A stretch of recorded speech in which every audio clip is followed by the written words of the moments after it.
الشيطان الرجيم. بسم الله الرحمن الرحيم.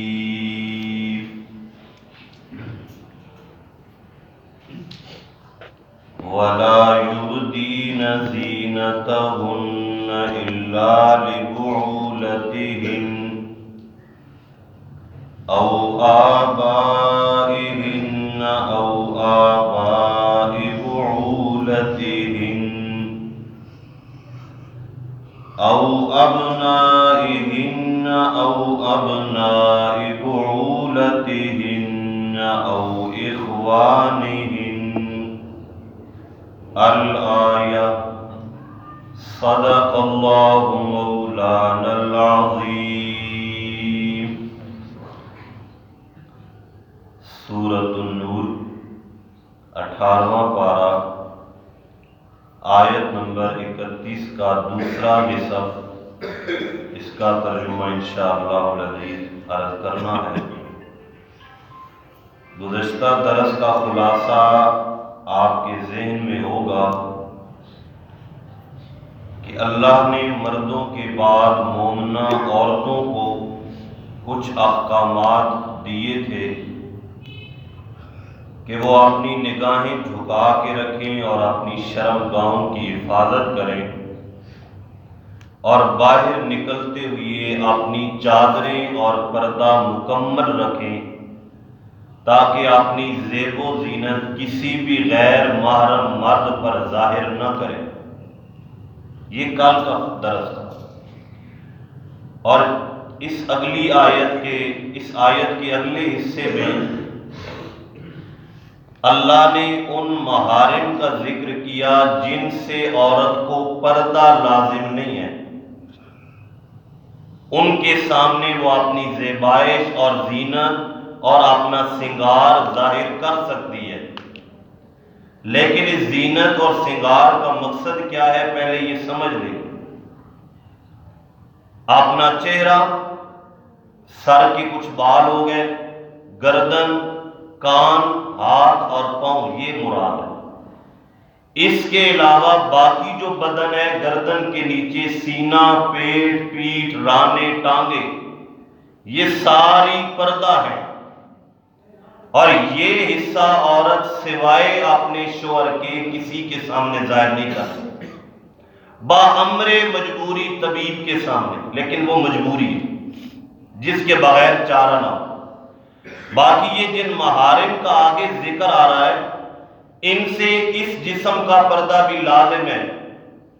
بس ان کے سامنے صرف وہ زینت ظاہر کر سکتی ہے جو کیا ہے، چہرے میں، سر کے بال میں، گردن، کان، ہاتھ اور پاؤں ہے. باقی یہاں سے لے کر پاؤں تک یہ جو جسم کا حصہ ہے، یہ محارم کے سامنے بھی پردہ ہے. اب محارم کون سے ہیں یہ دیکھیے اللہ نے اس آیت میں ذکر کیے، اور یہ اس آیت کا امتیاز ہے. پورے قرآن میں اللہ نے ایسا مضمون اس ترتیب سے نہ کسی اور آیت میں ذکر کیا نہ سورت میں. فرمایا وَلَا يُبْدِينَ زِينَتَهُنَّ، عورتیں اپنا سنگار اور زیبائش ظاہر نہ کریں، إِلَّا لِبُعُولَتِهِنَّ، سوائے اپنے شوہروں کے، ان کے ساتھ تو کوئی پردہ ہی نہیں.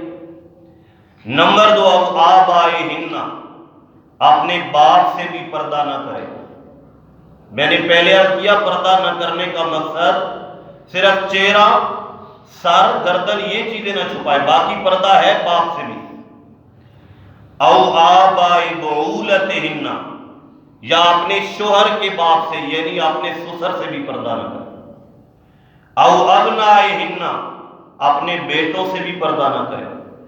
او ابناء بعولتہن، اپنے ستیلے بیٹوں سے، یعنی جو شوہر کے بیٹے حقیقی ہیں اور اس کے حقیقی بیٹے نہیں ہیں، اس کے کسی اور بیوی سے ہیں، ان کے سامنے بھی پردہ بے شک نہ کرے. او اخوانہن، اپنے بھائیوں سے بھی پردہ نہ کرے. او بنی اخوانہن، اپنے بھتیجوں سے بھی پردہ نہ کرے. او بنی اخواتہن، اپنے بھانجوں سے بھی پردہ نہ کرے. او نسائہن، یا اپنے جیسی مسلمان عورتوں سے بھی پردہ نہ کرے، اپنے جیسی مسلمان عورتوں سے، مشرکہ عورتوں سے پردہ بھی نہ کرے، او ما ملکت ایمانہن، یا اپنی جو لونڈیاں ہیں یا چھوٹے عمر کے غلام ہیں ان سے بھی پردہ نہ کرے، او التابعین غیر اولی الاربۃ من الرجال، یا ایسے مرد جو خادم ہوتے ہیں، نوکر ہوتے ہیں، گھر کے ملازم ہوتے ہیں، ان سے بھی پردہ نہ کرے۔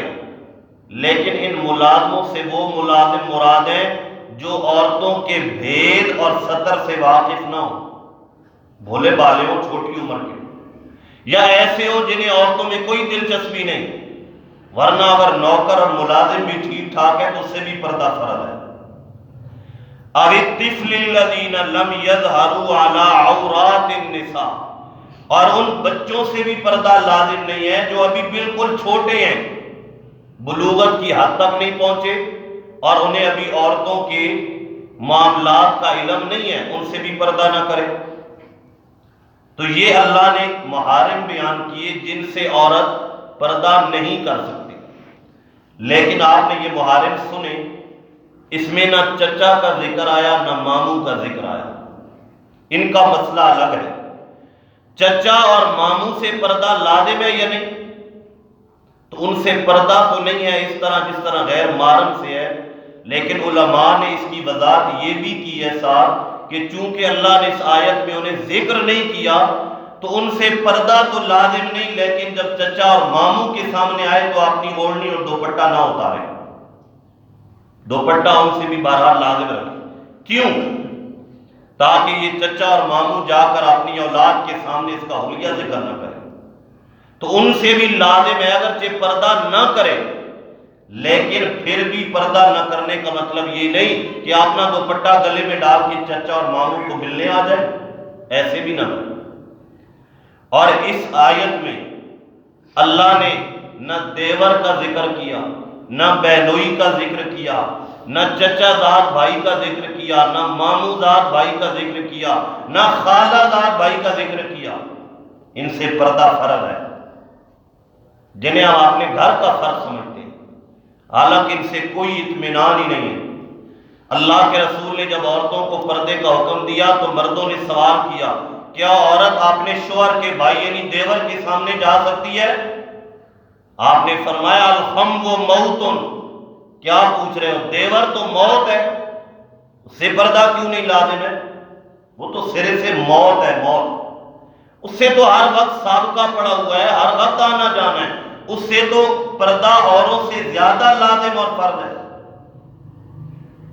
اور اس فتنے کے زمانے میں یہ تو رشتے ہو گئے جن کے بارے میں اللہ نے نہ پردہ کرنے کا حکم دیا اور جن کے بارے میں نہیں حکم دیا، باقی اللہ کے رسول نے ضرور یہ بھی فرمایا ہے کہ اس فتنے کے زمانے میں لا یخلون رجل بامرأۃ الا ثالثہما الشیطان، کوئی مرد کسی عورت سے تنہائی میں اکیلے جمع نہ ہو، کیونکہ جہاں یہ دونوں جمع ہوں گے تیسرا ان کے ساتھ شیطان ہوگا۔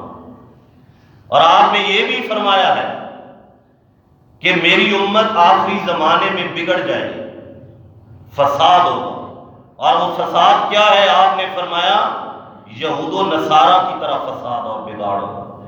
اگر یہود و نصارہ میں سے کوئی ایسا بھی گزرا ہوگا جس نے اپنی سگی ماں سے برا کیا ہے تو آپ نے فرمایا آخری زمانے میں میری امت میں بھی اسی طرح ہوگا۔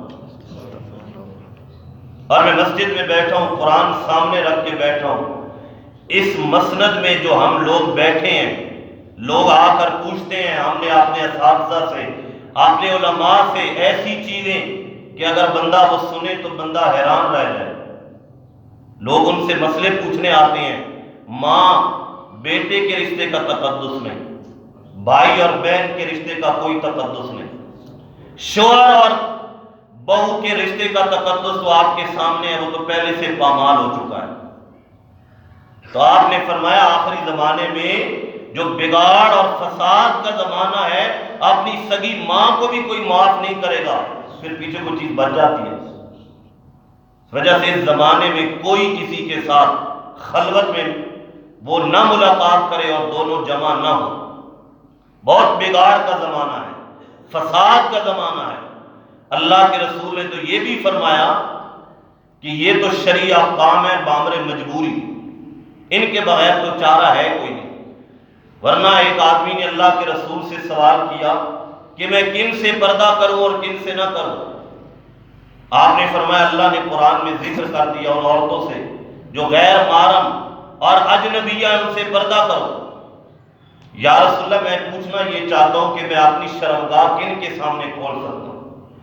آپ نے فرمایا احفظ عورتک الا من زوجتک او ما ملکت یمینک، سوائے اپنی لونڈی کے اور سوائے اپنی بیوی کے کسی کے سامنے اپنا پردہ نہ ہوتا، سوائے اپنی بیوی کے اور سوائے اپنی لونڈی باندی اور اپنی غلام عورت کے، ان کے علاوہ کسی کے سامنے پردہ نہ ہوتا۔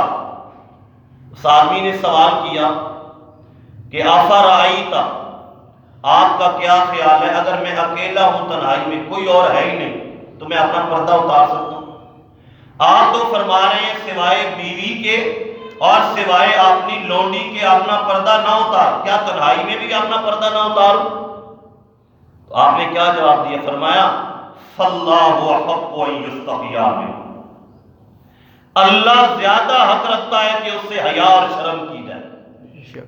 یہ تو مجبوری ہے ذکر کیا، ورنہ آپ نے فرمایا تنہائی میں بھی اپنا سطر نہ کھولو، اللہ زیادہ حق رکھتا ہے کہ تم اس سے حیا اور شرم کرو۔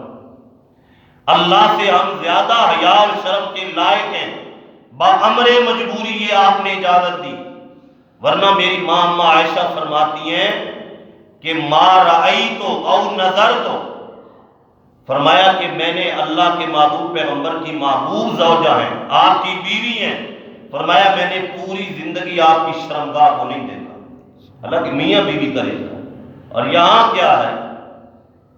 تو اس وجہ سے یہ فتنے کا زمانہ ہے، اور بہت ہی زیادہ فتنے کا زمانہ ہے، اس میں تو ہمیں اور زیادہ احتیاط کرنی چاہیے۔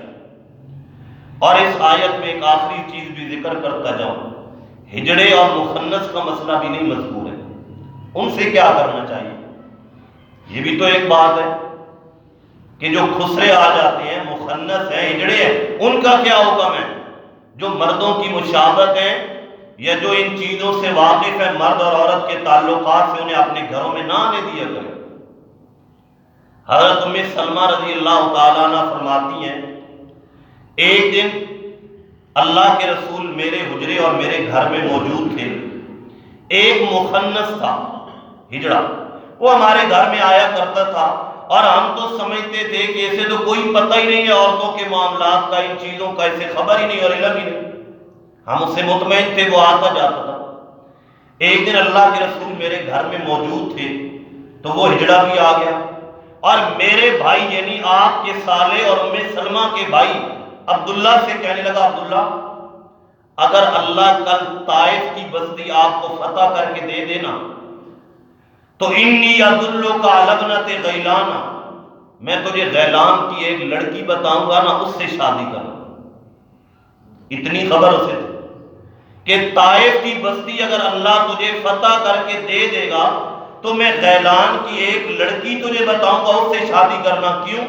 اس کی کیا خصوصیت ہے؟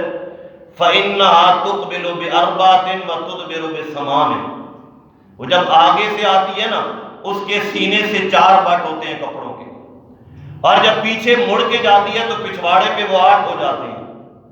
تو ایسی جب شرم کی بات کی تو اللہ کے رسول حیران رہ گئے کہ لوگ تو سمجھتے ہیں انہیں پرواہ کوئی نہیں، اور یہ اتنے واقف ہیں عورتوں سے۔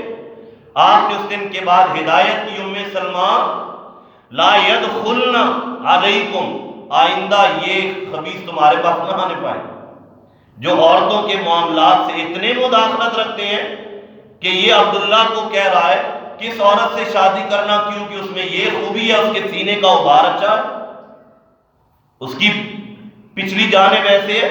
تو جو بھی مرد عورتوں کے معاملات میں واقف ہوں، آج کا تو بچہ بچہ واقف ہے، یہ جو معاملات بن گئے ہیں، حالات ہیں ہمارے گھروں میں جو کچھ لگی ہوئی ہیں، اور اپنے اپنے بچوں کو دے دیتے ہیں ان پر قابو، تو ایسے حالات میں تو بچوں کو بھی نہیں جانے دیا جائے، یہ فتنے کا زمانہ ہے۔ تو دعائے اللہ سے اللہ ہمیں اس پر عمل کرنے کی توفیق عطا فرمائے، اور ان معاملات میں جن میں آج فساد کا زمانہ ہے، بگاڑ کا زمانہ ہے، اللہ اس زمانے میں ہم سب کو محفوظ رکھے۔ نہ آپ نے مسجد میں بھی جانے کی اجازت نہیں دی عورتوں کو۔ ایک دن حضرت ابو ہریرہ رضی اللہ تعالیٰ عنہ فرماتے ہیں، ایک عورت جا رہی تھی مسجد میں اور نماز پڑھ کے واپس آئی تو اس سے خوشبو آ رہی تھی۔ حضرت ابو ہریرہ رضی اللہ تعالیٰ عنہ سے پوچھا کہ یہ خوشبو آ رہی ہے تو اسی مسجد سے آ رہی ہے نماز پڑھ کے؟ کہا جی ایسی مسجد سے آ رہی ہے۔ نماز کے لیے خوشبو لگائی ہے؟ جی نماز کے لیے۔ تو حضرت ابو ہریرہ نے فرمایا میں نے اپنے محبوب ابو القاسم صلی اللہ علیہ وسلم سے سنا، وہ فرما رہے تھے کہ جو عورت نماز کے لیے خوشبو لگا کر جائے، اللہ کے رسول نے فرمایا نہ اللہ اس کی نماز قبول کرے گا اس وقت تک جب تک وہ ایسا غسل نہ کرے جیسا غسل ناپاکی کا ہوتا ہے۔ غسل جنابت نہ کرے اللہ اس کی نماز ہی قبول نہیں کرتا۔ تو جب نماز کے لیے جانے کی اجازت نہیں، نماز کے لیے عورت کو خوشبو لگانے کی اجازت اس دور میں نہیں تھی 1400 سال پہلے، تو آج کیسے اجازت دی جائے؟ اس وجہ سے احتیاط کی جائے، عورتوں کو نماز کے لیے بھی گھروں سے نہ نکالا جائے۔ صحیح بخاری کی روایت ہے، اماں عائشہ فرماتی ہیں اگر اس زمانے میں، اور اماں عائشہ کا زمانہ خیر القرون کا زمانہ ہے، 1400 سال پہلے کا زمانہ ہے، اس دور میں اور اس دور میں زمین اور آسمان سے بھی بڑھ کر فرق ہے۔ فرمایا اگر اس دور میں بھی میرا بس چلے تو میں عورتوں کو منع کر دوں کہ مسجد میں نماز پڑھنے بھی نہ جائیں۔ اماں عائشہ کہہ رہی ہیں، کہاں ہے وہ نام نہاد حدیث کا دعویٰ کرنے والے؟ وہ اماں عائشہ کی یہ حدیث انہیں نظر کیوں نہیں آتی؟ اس زمانے میں اماں عائشہ کہہ رہی ہیں کہ اگر میرا بس چلے تو میں لوگوں کو منع کر دوں اپنی عورتوں کو مسجد میں نہ بھیجا کرو نماز کے لیے۔ اس دور میں وہ جب منع کرنا چاہتی ہیں جو اس کائنات کی فقیہ ہے، تو اس دور میں تو بطریق اولا منع کرنا چاہیے۔ تو عورتوں کو اپنے گھروں میں رکھنا چاہیے، اس فتنے کے زمانے میں انہیں اندر بند کر کے رکھنا چاہیے۔ اور آپ نے فرمایا ان کی نماز جو گھر میں پڑھی جائے، اور گھر میں بھی جو اندر کمرے میں ہو، اور کمرے میں بھی اندر کوئی جگہ بنی ہوئی ہو بند، جو عورت اس بند جگہ میں نماز پڑھے گی اتنا ثواب اسے مسجد میں آنے پر نہیں ملے گا جو ثواب بند کمرے میں نماز پڑھنے پر ملے گا۔ زیادہ ثواب ہے، انہیں گھروں میں رکھو، گھروں میں نماز پڑھاؤ۔ یہاں اعلان ہو رہا ہوتا ہے نفل کی جماعت ہے، عورتیں آ جائیں مسجد میں، یہ پتہ نہیں دین ہے یا دین کے نام پہ کھلواڑ اور مذاق ہے۔ دعائے اللہ سے اللہ ہم سب کو ان کاموں سے اور صراحتاً حدیث کی مخالفت کرنے سے منع فرمائے۔